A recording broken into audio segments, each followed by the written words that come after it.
محرم اس اعتبار سے حرمتوں والا مہینہ تھا، انسانی زندگی کی حرمت، انسانی ناموس کی حرمت، انسانی اقدار کی حرمت۔ بھوکے رہتے تھے مگر بھوک کے باوجود دوسرے کے سامنے کی روٹی چھینتے نہیں تھے ان مہینوں میں، ان مہینوں میں۔ اور اتفاق سے یہ محرم ہجری سال کا پہلا مہینہ بھی قرار پایا، تو عموماً پوری دنیا میں مختلف قومیں اپنے اپنے نئے سال کا آغاز خوشی سے کرتی ہیں، یہ بھی ایک رسم ہے، لیکن ہم اپنے ہجری سال کا آغاز خوشی سے اس لیے نہیں کر سکتے کہ اس حرمتوں والے مہینے میں، اسی مہینے میں مسلمانوں نے خود ہی اپنے نبی کے گھرانے کی حرمتوں کو پامال کر دیا۔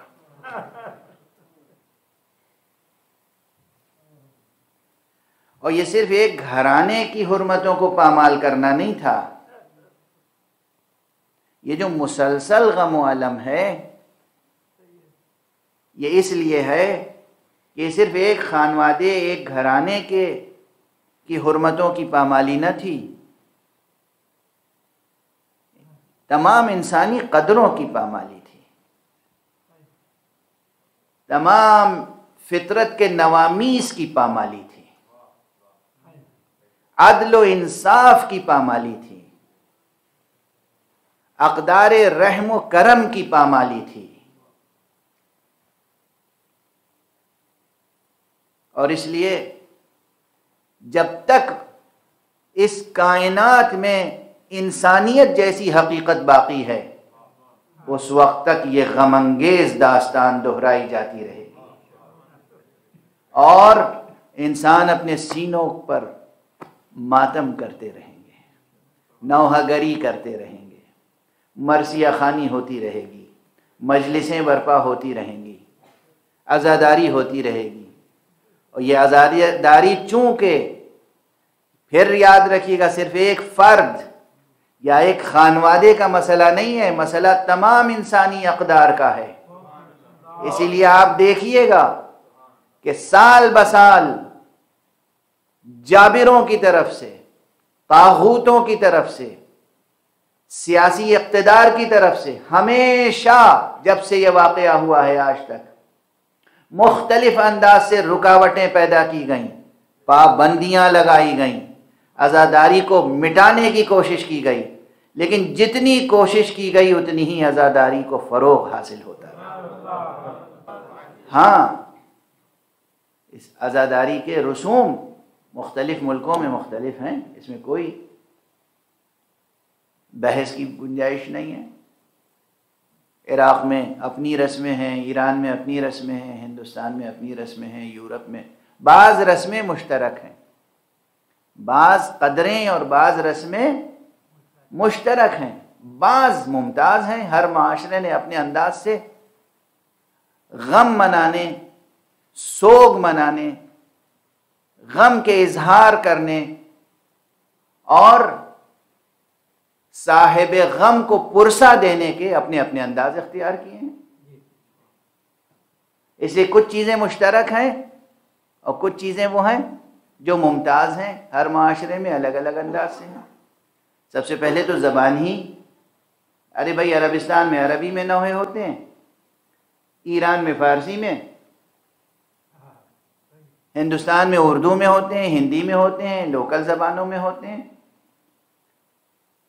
یورپ اور امریکہ میں اب انگریزی زبان میں ہو رہے ہیں نوحے۔ جب نوحے الگ الگ زبانوں میں لکھے جا رہے ہیں تو ہر زبان کا اپنا ایک آہنگ ہوتا ہے، اس زبان کے آہنگ کے مطابق ہاتھ سینوں پہ پڑتے ہیں، اس لیے ممکن ہے کہ ماتم کرنے کے انداز مختلف ہو جائیں، مگر ایک چیز مشترک رہے گی، ماتم کی اصل حقیقت۔ اب کوئی پوچھے ماتم کا جواز تو میں عرض کروں گا فطری باتوں میں جواز شرعی نہیں تلاش کیا جاتا، کوئی کام فطرت کے برخلاف ہو تو جواز تلاش کیجئے، جو کام فطرت کے مطابق ہے، تقاضائے فطرت کے مطابق ہے، اس میں کون جواز پیدا کر سکتا ہے اور عدم جواز؟ اس پورے گلوب پر کسی معاشرے میں چلے جائیے، کسی ماں کو اس کے جوان بیٹے کا پرسہ دیجئے تو ہاتھ سینے پر پہنچتا ہے۔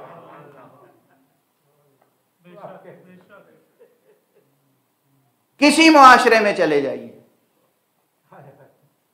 کسی بوڑھے باپ کو جوان بیٹے کے مرنے کی خبر دیجئے، سینہ پکڑ کے کھڑا ہو جاتا ہے۔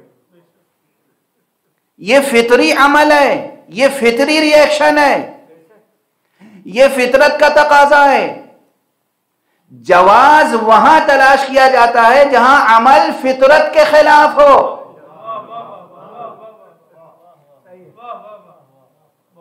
فقہی و شرعی بحث کرنے کا اسلوب بھی معلوم ہے آپ کو، کہاں فقہی مسائل وجود میں آتے ہیں اور کہاں فقہی مسائل وجود میں نہیں آتے، کہاں فقہی مسائل تائید کرتے ہیں انسان کے عمل کی، اور کب فقہی مسائل آ کر روکتے ہیں کسی عمل سے۔ کسی کے سامنے غم انگیز داستان سنا دیجئے صرف، میں نئی نسل کو خطاب کروں تو کیا مثال دوں؟ پرانا زمانہ ہوتا تو یہ مثال دینا معیوب تھا ہمارے لیے، مگر بہت سے ایسے پلے ہیں، بہت سے ایسے داستانیں ہیں، بہت سے ایسے ڈرامے ہیں، بہت سی ایسی کہانیاں ہیں جس میں ٹریجڈی ہوتی ہے۔ عام انسان جس کا کوئی تعلق نہیں ہے اس سے، وہ کہانی سن کے اشکبار ہو جاتا ہے، آنکھوں سے آنسو برسنے لگتے ہیں۔ اور ہمارے یہاں پوری دنیا میں، یعنی انسان کی فطرت یہ ہے کہ اگر غم کی بات سنے گا تو آنکھوں سے آنسو بہیں گے۔ یہ کون سی غیر فطری قوم مسلمانوں میں پیدا ہو گئی جو کسی اور پر نہیں، حسین پر رونے سے منع کرتی ہے؟ کیا شقاوت ہے!